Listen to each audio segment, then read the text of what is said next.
add a contingency, have your budget cover at least 10 to 15%. And even if the builder doesn't talk about it, add 10 or 15%, maybe 20, and then expect a bit more for unforeseen stuff. For me, I think now with the renovation space is getting all your selection process down pat and document it as a big addenda. I see a lot of issues coming up when clients haven't made the decisions and it changes at the last minute. Now that is a variation change on the contract. And I find if you do that at the front end, especially if you have kids, do all your selection process with your builder, get an interior designer, whoever else works there, and get all that down pat because when the job starts, everyone's on the same page then. So that's my recommendation. Thinking about building or renovating? Or maybe you are already knee-deep in a project now. Are you feeling unsure of which steps to take and if you are making the right calls? You're not alone. Welcome to Builders Beyond Borders, the podcast where experienced Aussie builders share real stories, insider tips, and practical advice so you can build with confidence, avoid costly mistakes, and actually enjoy the journey. Let's dive in.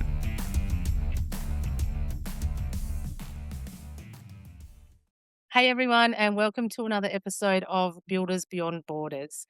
We've got Matt Auld here from Auld Builders in Warrnambool, Victoria, and Andy Kearns from Perway Construction in Perth, WA. And I'm Shannon from DJH Builders in the north of Tassie. So welcome, guys. Good to see you again. Good Good to see you guys too. Today we're going to talk about renos and why renovations can take longer than homeowners expect. The three of us and our companies do a lot of renos, a lot of custom renovations. So we do have this particular topic cross our paths quite regularly. So I think it's an important one to talk about because there's so many different variances in a custom renovation when you're dealing with existing and not building from scratch. And I think that's where the delays can occur. So might throw over to you, Matt, and get your opinion and experience around this topic. I think the first one is you never know what you're going to find, and that's as soon as I get a inquiry for an extension or a renovation. Like I love that type of work because it's challenging. It tests your knowledge out, and it keeps you fresh with different ideas and stuff, trying to make new to old and old to new and all that sort of stuff, and try and make it seamless. But I think the fact of unbuilding something and finding old practices, the one we're doing right now, we ended up lining 3 walls, making the room smaller by laminating new studs to all of the hardwood studs because there is no way in the world I was going through 15, 20 sets of planer blades Mm. to try and make it work. So small cost outlay in order to fast track the job. I think they're good little practices, but that's the biggest one is not knowing what you're going to find is and then we always it's nearly the first thing on the build contract under our special conditions is anything found untoward or not up to Australian standards that needs to be rectified. Obviously, you're throwing in as a variation straight away, and then that adds on to your time delays and stuff like that. So, how do you find it, Andy? What are your experiences with it?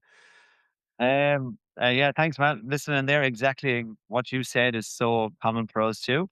I just think as listeners listening into this podcast, like they have to realize that when we are in this building in the renovation space, just prepare yourself to have a buffer because it's not like the builder wants to come in and get extra money.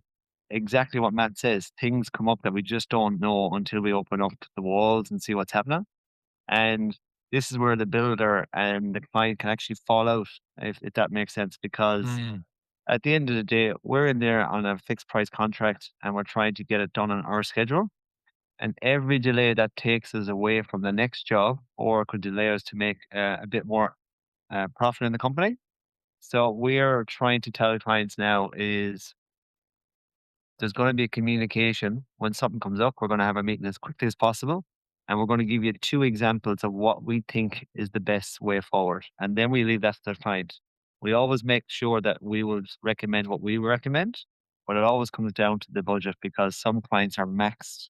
This is their dream they're trying to do, and Mm. they're trying not to spend any more money. And for me, that's a bit of a red flag for us now because the last thing we want to do is cripple people on their project, and we don't want to do that because this is their life savings on there. Yeah, there's been tears and there's been conversations there previous about the unforeseen variations, and at the end of the day, this residential building is not for everyone. We do it every day, so we find it very easy.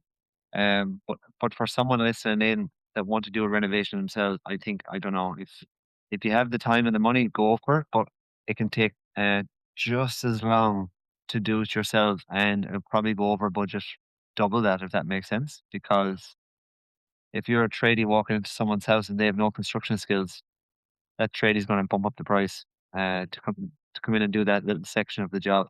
But yeah, some days I wonder why we do renovations because it can be so full on, guys. I used to have jet black hair before I was a builder. Now I've grey. You know, but Um, yeah, what do you think's a reasonable contingency when you're talking about renos? I mean, it really, as a percentage, I guess we can only just go off our past projects and how we analyze our tracking at the end of the job. Ours sort of sits at about 10 to 15%, perhaps, on top of the estimated cost. yeah, yeah. Do you agree with that? Yeah, it's funny you said that. We're going to check in on our previous 10 jobs there the last year. Mm. And we have a section for variations, and it's between 10 to 15%. So we're bang on the same point there. Yeah, well, that must be sort of an average then, I guess. Unless something really bad goes on, like the last few projects we've done over the last couple of years, there's been no major variations. Like Mm. that's when, I mean, Andy, you've had that project where it completely stopped because of, was it Yeah. engineering, structural stuff? Yeah, the house was sinking at the back, and when we came in, we had to stop works and had to get it all re-engineered and go back to council again. So it delayed. We're back on that job now after since February. So like, imagine, yeah, it's devastating because as for me as a builder, I really want to make sure we deliver on our schedule, and this is the first time that has happened in my career. But again, it's unforeseen circumstances, guys. It's communication. I'm lucky that I'm actually done a lot of work with Mick and all you guys, and I'm there to support the clients through the journey. Now, I don't think they would have got that same experience if that was a project builder. Mm. Mm. They wouldn't have got, and even me looking after them, like I told them, I said, I'm looking after you as best I can here. And being very transparent, show them all the variations. I show them all the subbies quotes because, hey guys, I want to get this back on track for you. But yeah, that was the biggest variation I've ever presented on a project so early. But we're back in, and we're going to show them what we can do. So yeah, but That's I know brilliant them. that that's Yeah, actually going to happen now, that job. Yeah. Oh, I was just going to say another area that where it does, or we find down here, and you guys are probably the same. You can get those a lot of weather that can upset an extension or a renovation, and even even trying to plan for when the job starts. We got one that is at the moment just about ready to be put through to council, but we signed contracts a while ago, and I just said to him, I said, you're mad if you want me to start this straight away Mm. because you're gonna have delays and you're gonna have mud, you're gonna have rain. It's just not. It's not worth it. Yeah, I'm just trying to rack my brain about areas in our building game that have come unstuck or cost us time. And they'd be the two big ones. Would be the weather, obviously, and your and then just your unforeseen stuff. What about you guys? You get much weather delays over where you are, Andy? right now this is winter, Matt, and it's actually sunny. So I laugh at this weather over here in Western Australia. Like, but now August, coming into August, it does get a bit wet. So the job that we're doing, the knock and rebuild, it's on standstill now till September because of that main reason of the weather and the muck. So we're gonna stand that job down till September till the weather comes good again. Yeah, and sometimes that can be a variation that the builders are kind of wearing as well because of that just that time delay. Like we need to leave here, we need to go to another project. All that costs money, and yeah, if the client's renting while their home's being renovated, then it extends that. Leases get extended. It's all costing. so much. Although we put off a project till September last year because of this reason for weather in Tassie, and September was atrocious. Like, we should have started it in July. So yeah, sometimes it's try and do the right thing, and it's the wrong call. But what do you do? I know, but I'm always going back here to the listeners because people are listening to us now. We get recommended from this podcast is your builder experience should be an enjoyable one with your builder. And if you're all ticking the boxes and the communication, the budget's there, it's going to take as long as it takes. And Mm, before you know it, you're going to be in the house celebrating Christmas with your family and parties and birthdays, and you'll forget about the build stage. It's yeah. just this little speckle of your life. It's just a little dot. And unfortunately, it could be a 1 or 2 year process. And after that, you'll never remember the moments of the confrontations or the communication errors with your builder. You just have to go through it and just remember the prizes at the end. It's like, hey, it's our house. I think also you need to feel as though you know your builder before they start the project, and feel as though they're on the same side of the table as you. Yeah. If you're having conflict and you feel like you're pushing and you're frustrated and you're anxious when you're dealing with the builder, even before the job starts, then they're probably not the right fit. It's worth finding a builder who you can say, "Hey, I'm feeling like this," and they'll reassure you that everything is going to be okay, or they'll be honest and will be saying, "We do have this challenge to overcome, but we're going to do it together."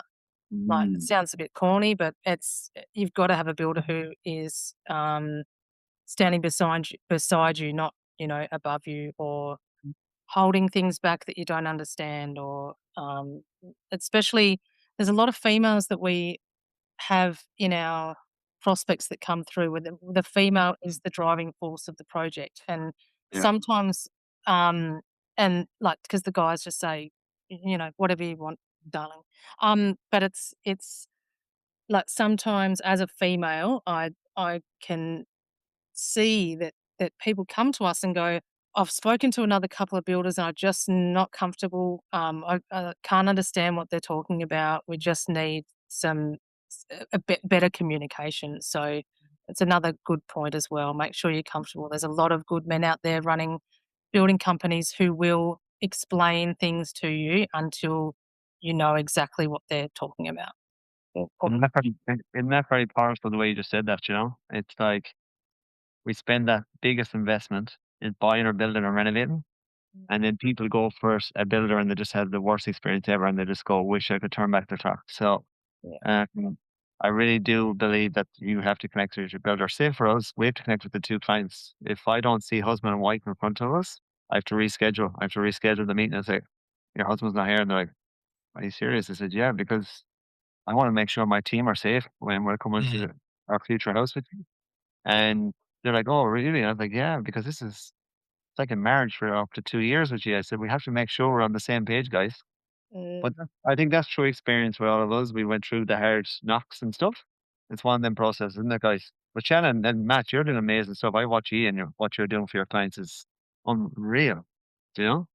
And I think, why wouldn't you want to build her on your side of the woods? And if you're booked out for a year, I'd be waiting another 12 months. But get your process done now with your builder and get your drawings and your selections and everything happening. And if it takes 4 to 6 months, at least you're ready for the following year, you know? Yeah. mm. It's a long process. It is. Certainly is. I think that house that we've just finished, I look back at the day that or the when I handed it in, and all my subbies quotes come in at like 2023, like the end of 2023, and then some of them were the start of 2024, and then by the time we were turning over soil, it was nearly the end of that year, so late 2024, and then you've got, you know, a solid 12 months of building, if not a little bit longer. We had some shock and weather delays and subcontractors letting us down with excuses for weather delays, and that pushed the time out to, like a 15-month build. But I look back at the pricing, way back, I think we're going to be maybe 10 to 12% more than what we estimated at the time. And we were very fortunate to go in with a cost plus contract. But yeah, the time delays for your sub trades and the environment and I remember the rock that we encountered out there, and the concreters were just complaining that they had to drill holes in the flint to get through it so they could put their droppers in the ground for their bracing for their concrete. Now, if you've got to do that around the whole slab, like that's just adding days to the job. And then if the weather's inclement as well, they were coming and going, and as soon as the wind got up, the string lines start bowing, 50 mil in the middle, and it turned from one thing to another. And I Mm. think that was a really testing part of our job with the clients as well, because they were living in the shed. They're sort of watching what was going on. So the time probably felt like it was a lot longer. When you have stuff like that, it throws not only the experience into turmoil, but it throws your building company into turmoil too, because you've got to set expectation of when the project should be starting to roll into your own labor. And when it's not, you've then got to go and try and start other work, which then, you got to finish that before you can get back to the other one. So you can see why so many builders go, I've had enough, and they get out not early, but well, for some of them are early. They leave the industry or they go and do something else because it's just it's tough, and that toughness then goes on to straining the experience and the relationship with your client. So, like you said, Andy, that the conversations and the communication, like sometimes they're not enough, but at least if they're there, it's really helping out. Yeah. Funny you said that, Matt. I had a friend today that messaged Louise, and I think they are builders, and they are going to stop working for people. They're actually closing their business down, and they're going to do their own developments. They're over the construction industry. They're frustrated with the whole game, Yeah, and they're going to go off and just do their own projects, one or two a year, and then that's it. Yep. So yeah, that's a good building company. And what we still look up to is stop going to take on jobs. So imagine what's going to happen in the next few more years. What you just said, Matt. yeah, People, people are. I honestly think builders are going to be hard to find. yeah. I wonder But if it's like obviously it's a combination of everything, but you've got new legislation and insurances and extreme costs that then you've got to try and pass that on to the client for the project to start. But you've also got changing building practices and stuff like that. Like this one we're doing at the moment, the process that we would have done that hasn't failed in the past at our waterproofing stage is now not, or it's frowned upon, and they're saying that we shouldn't be doing it that way. And I'm like, well, it's worked in the past, and now you're telling me I've got to add another step in that we haven't allowed for. Like it's not a hugely laborsome task, but you've then got to run the risk of that process working for that job, not knowing whether it's just them coming up with a new practice or whatever, because the volume builders aren't doing the right thing, which seems to be the case with the waterproofing industry at the moment. But um, if that happens on multiple tasks around a project, like that can add huge time delays to a job as well. Those sorts of changes can also affect the design that you've spoken about with a client and you've Mm. agreed to the estimate, and then that changes in that, like, it changes before the job starts, and it completely changes the design of the bathroom. If you're Yep. talking about, like, yeah, the new waterproofing stuff that's coming in, it's just these little changes that affect so much, and Yeah. then that costs more and it takes time. It causes delays because we need to go back to the drawing board and re-quote it with the new standard in place. Yeah. There's a lot of that sort of stuff that happens as well that we need to manage. I still believe that, and I know we're going a little bit off track, but that waterproofing industry needs an accountability partner or I don't know if it's a surveyor thing or a regulatory company or I just don't know, but there seems to be something that like you've got your custom builders like ourselves that are probably going above and beyond and putting too much waterproofing on to make sure that we're doing it right, and adhering to all the exact processes, or practices. And then you've got the volume builders. There's just a guy coming in, slapping the waterproofing on. Do we know it's been done properly? And then the tiler comes in and something fails, and then someone else is blaming this person and that person, and it's one area that, we've discovered even today. I think there needs to be a bit of an industry shake-up in that, where it all becomes one practice. But Yeah, absolutely. it's just more time, Yeah. that you're adding to the job. Yeah, but it's one of the biggest issues in the Most industry. important. Yeah, Like, people are coming to us with their bathrooms that have been done 4 years ago by all sorts of different builders out there, but predominantly volume, and the waterproofing has failed, yeah, and, like, the Department of Justice don't really wanna know about it. So it's like there needs to be a regulatory system across the country because everything's so different. And then they say you need a waterproofing certificate, like, on jobs that are, with plans and permits and stuff like that, it's a bit different, but other jobs, there's no legal requirement to have a waterproofing certificate, but yeah. when you do need one, you have to make one yourself. Like, what? Where's the form? Like, yeah, it just needs a complete overhaul if Well, it's you can get you issues. can get you can get a waterproofing certificate from Ardex or from Gripset or, Yeah. whatever company you're using. You can get one in, like, 5 minutes of just entering a little bit of detail. Mm. You don't have to add any photos in, you don't have to name who the installer is, you don't have to it's No.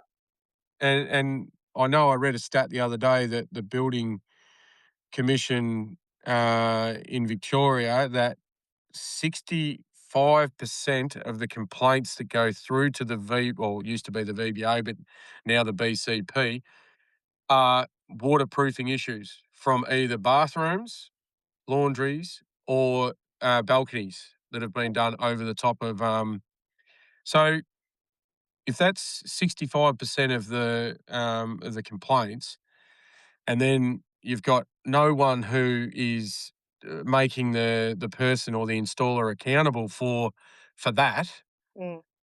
well, you're always gonna have an issue. Yeah, So, exactly. And the Ardex warranties and stuff is just a product warranty. It's not an it's not installation, a but not a it's not an legal standard installation. if you've got a copy of that, and Oh, yeah. I guess. Yeah. It is just a piece of paper to keep someone happy on the other end of the line. Yeah. So, um, as I said, that we're getting off topic a little bit, but that added a process to what we've been able to do, or what we had to do today. And then we couldn't proceed because the screed was still a little bit damp. And I was like, so I went up and saw Beaumont's and just asked them, and they said, "Oh, you're going to have to let it dry out, heaters on and, windows open and whatnot." But even then, like, I'm running the risk of making a judgment on, is it dry enough to waterproof over the top of tomorrow, or do I leave it until Monday? And then all of a sudden you've got 4 days where you haven't done anything. So you got to go, yeah. So all these little things, these practices when you're doing renos and extensions, I reckon, oh shit, they can add up to a lot of time and really, really quickly too. Yeah. And I think dealing with subcontractors is a whole 'nother conversation with delays Oh and yeah, miscommunication and broken promises. That's another conversation. yeah. Mm.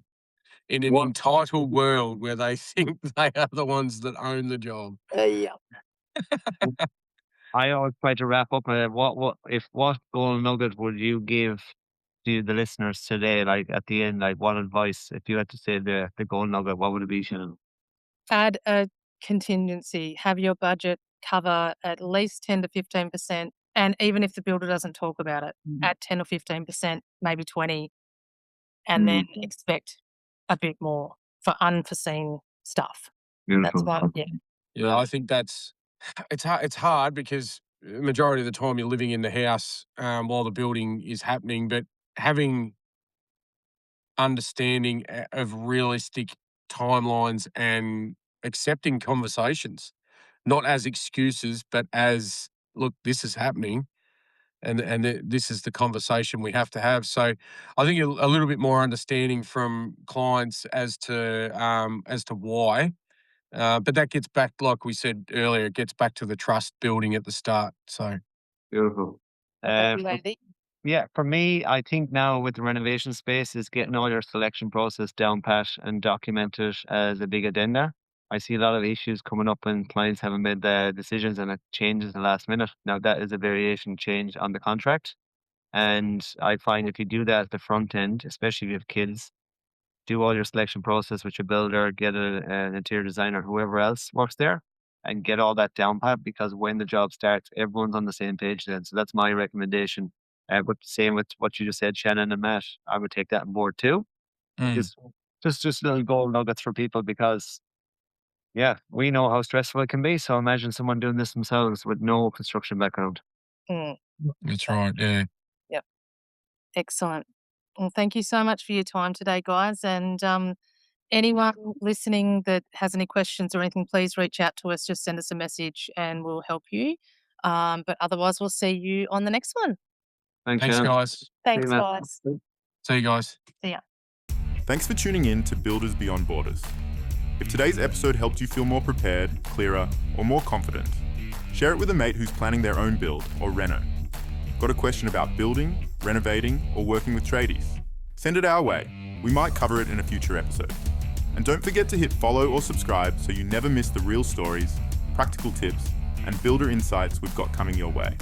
Everything shared on this podcast is based on our experiences and those of our guests. It's general info only. Any reliance on the information provided is done at your own risk.